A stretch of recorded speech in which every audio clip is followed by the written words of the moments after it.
Reasons not to move to Mesa.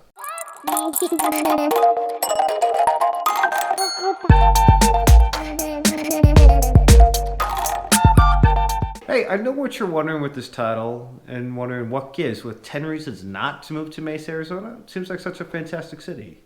But we're here to be realist with you and just give you our 2 cents on some things that you might want to consider before moving over there that could possibly turn some people away. Is all we want is for you to be happy where you end up and with your home.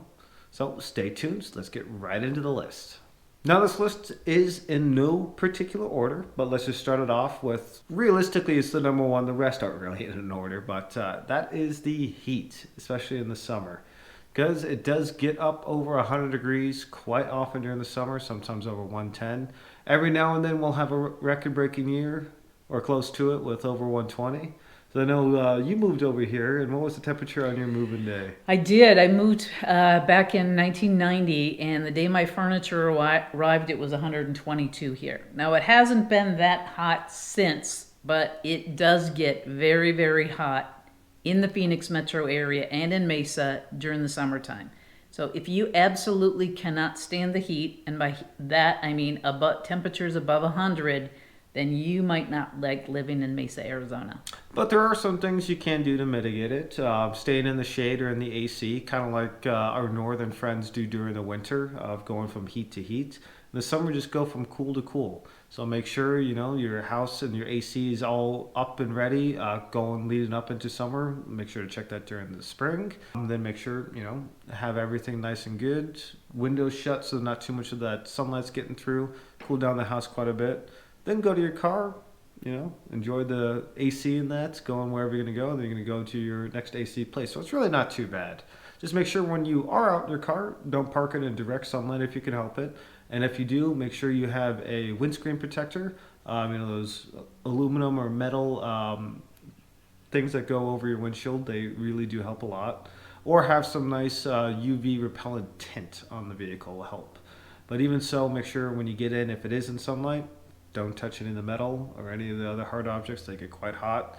Careful with the seats, especially black leather. They can also get very hot. And then... Yeah, one other thing that I found out is if you have a child seat in your car, make sure you touch the metal and make sure that's cooled before you put your child in. Because I know there have been some kids that have gotten burned because that metal does get very, very hot. Exactly. And then also make sure to always have water with you. Not just during summer, but year-round. It's always a good idea. But just make sure when you go out, because what happens if you do break down or something like that, just make sure you got some water on hand. So the next item on our list, despite the size of Mesa, it seems to have limited job opportunities. So most of the employment centers are either in Phoenix or Scottsdale or down in Chandler. So a lot of the people that live in the Mesa area do have to commute to jobs. I'm not saying there's no jobs, but just not a lot of them right within the Mesa city limits. Although it is starting to grow. So there's some aerospace things in the Mesa area. Mm-hmm. And then down by the Gateway, the Mesa Gateway Airport, they're starting to do some new development. So just be prepared if Mesa is the area that you're looking at, that for work you might have to do a little bit of a commute. Yep, exactly. Unless you are working for the Boeing company, their helicopters that's over at Falcon Field or down at the Mesa Gateway Airport. There are quite a few jobs, just a bit limited compared to the rest of the valley. Next up is limited cultural offerings. Now, I know that sounds weird, but Mesa, they do have a couple museums and other art galleries, but not as much as her neighboring cities of Scottsdale and Phoenix are the main two that have a bit more of that cultural identity and a lot more of those museums and other things of that nature. Although that's true, Josh, but Mesa is now taking steps to remedy that.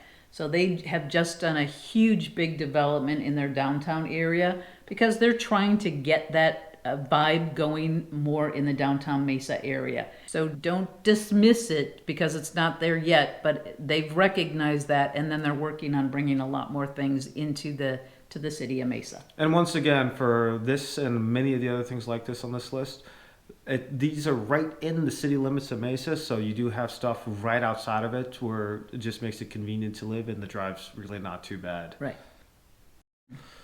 Next up is Mesa has some high property crime rates. Now, not necessarily high, but comparatively, Mesa as a whole to the rest of the cities in the Phoenix metro area, Mesa does have a higher than average property crime rate. And I think that's just in certain parts of Mesa. So there are some areas of Mesa that the crime rate is, just the same as the in the rest of the valley. Mm-hmm. So that is something that we always recommend if you're looking at a particular area. We can't tell you what the crime rate is, but we can give you the information on where you can go look at the crime rate. So determine if that's something that is of concern to you and to your family. And also, just want to say that that is just according to Neighborhood Scout has that information. And again, as Barbara said, we can give you all that information for you to find out for yourself. So when we're looking at public transportation in Mesa compared to other larger cities or cities of the same size as Mesa, the public transportation is a bit limited. So recently they did extend our light rail system into downtown Mesa, but again, unless you're a few blocks off of the downtown area, you're not going to be able to have access to that. They do have some parking areas where you can go and they have like a park and ride where you can go and park and ride the transportation into like downtown Phoenix and things like that. There is a bus system, but again, the bus system mostly runs on the major arteries.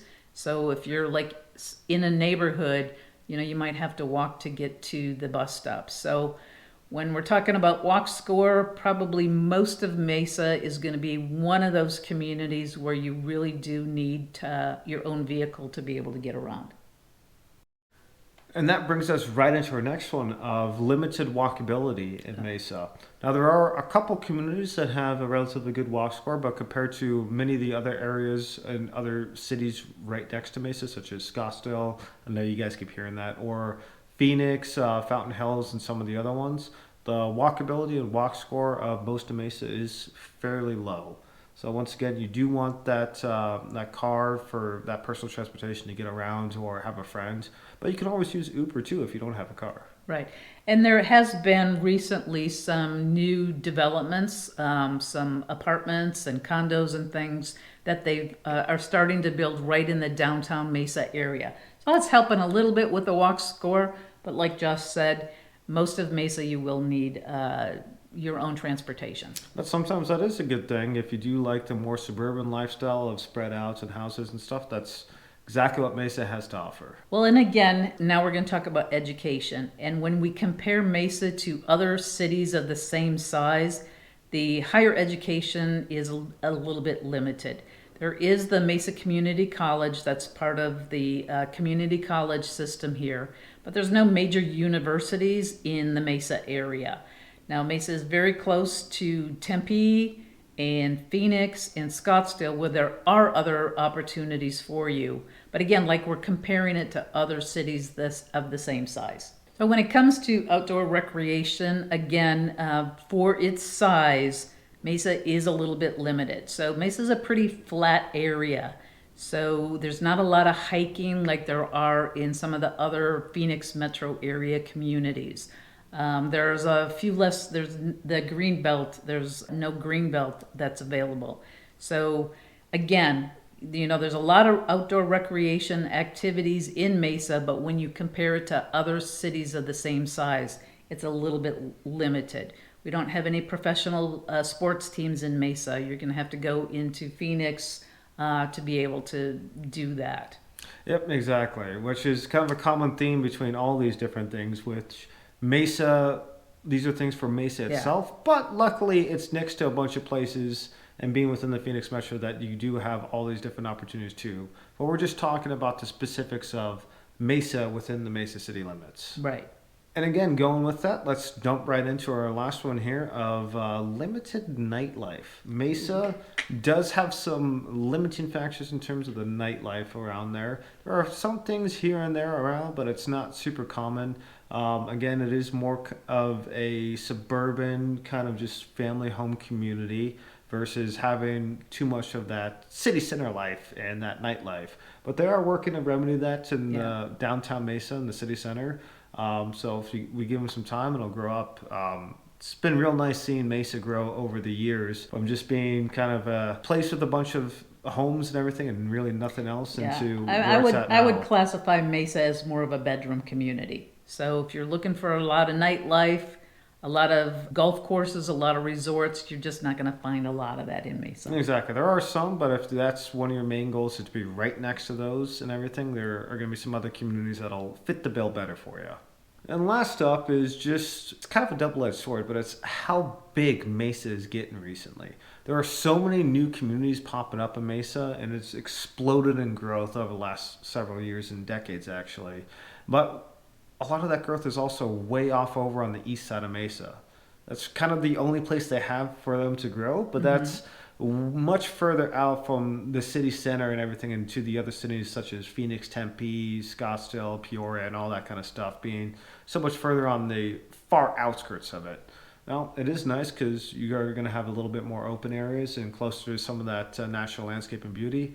But one of the downsides of a very fastly grown city is if a lot of the roads and other infrastructure isn't growing at the same pace, it can create a lot of congestion. And I will say that Mesa... And they're working on that, though. They're always adding new roads and things like that. So. They are. But some of the main stuff of the older areas in Central Mesa, which how much it's growing, it is getting quite a bit busier. Well, hey, thanks for joining us. That covers our 10 reasons of not to move to Mesa, Arizona. But there's plenty of... Or things to consider if you do want to move to Mesa. Exactly. But there are plenty of great things about Mesa. And if you guys do have any questions, think we left anything off the list, wonder why we put some stuff on the list, please leave a comment down below or reach out to us. All our contact information is listed right down below for you.